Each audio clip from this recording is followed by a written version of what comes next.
Hello, children. Welcome back to our second session on our environment. Children, you might be remembering the last session we had dealt with ecosystem, the different components of the ecosystem, along with the producers, consumers, and decomposers. Let me have a quick recap with you all. You might be remembering that ecosystem consists of both the biotic as well as the abiotic factors. The biotic components include the living things, and the abiotic components are the physical factors. Both of them are interacting, and that interaction leads to ecosystem. And when we were on ecosystem, we learned about the producers, that is mainly the green plants, which by photosynthesis, they manage to conserve and produce energy, and that is how they sustain the ecosystem. From the producers, the energy goes over to the consumers, and who are dependent directly or indirectly on the producers. And then ultimately we came to the decomposers. The decomposers also play a very vital role in the ecosystem because they replenish the soil with nutrients. At the same time, they prevent the rotting of certain decomposed products, and they also clean the environment around us. So with that, we had concluded our first session. Today we are going to learn little more about the trophic levels, how the food chain is being created, and how does the food chain help the proper balance in the ecosystem. So as the class is progressing, please go through the modules and try to understand. Along with the modules, I will also be sharing some content with you, theory part also. So please go through the content.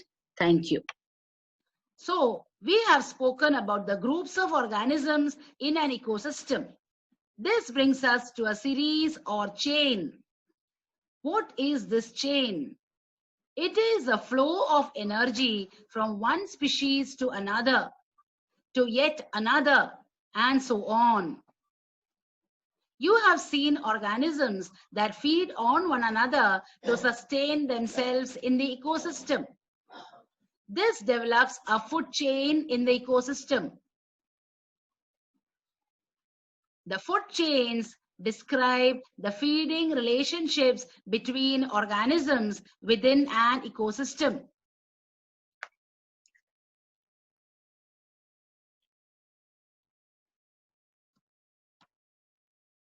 Let us take this chart as an example.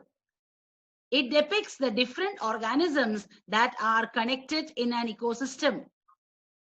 The arrows in the chart connect the lower level of the organism that is consumed by the higher level. This seems to show the flow of energy transfer, the way energy is passed from the producer to the consumer. Each step or level of the food chain forms a trophic level. Trophic levels are categorized as per their feeding behavior. The autotrophs or producers, that is the plants, are at the first trophic level. The herbivores or the primary consumers like bees, insects come at the second level. Small carnivores like rats, snakes, or secondary consumers come at the third level. And larger carnivores like an eagle or the tertiary consumers form the fourth trophic level. Did you know that a huge amount of energy is lost at each stage in the food chain? The astronaut says, "Oh, I didn't know that. Why do we eat? To get energy. The food that you eat acts as a fuel and provides energy for work. This energy is passed on to the various trophic levels, right from the producers to the tertiary consumers. Autotrophs capture the energy present in the sunlight and convert it into chemical energy. This energy supports all the activities of the living world. From the autotrophs, the energy through the food chain goes to the heterotrophs.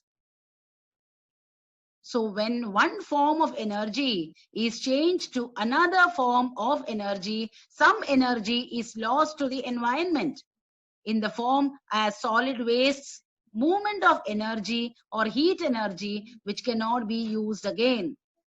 Therefore, only a small amount of energy is transferred to the next trophic level. So what is the amount of energy that is transferred from one level to the next? The astronaut asks.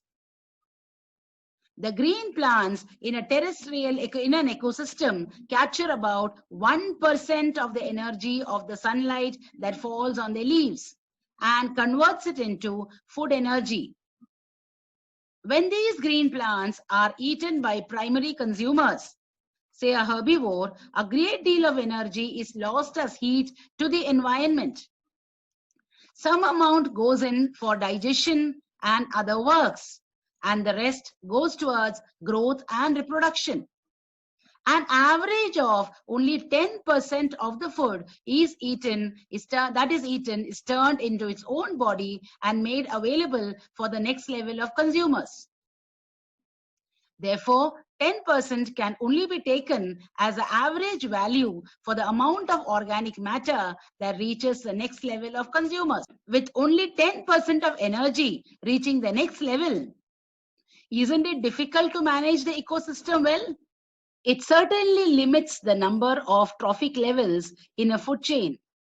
There are generally a greater number of individuals at the lower trophic level of an ecosystem. The length and the complexity of the food chain vary greatly. Each organism is generally eaten by two or more other kinds of organisms, which in turn are eaten by several other organisms. This is something like the plants and the fruits are eaten by goats, cows, rats, and rabbits. And subsequently, rats are eaten by the owls or snakes or cats. Instead of a straight line food chain, the relationship can be shown as a series of branching lines called a food web.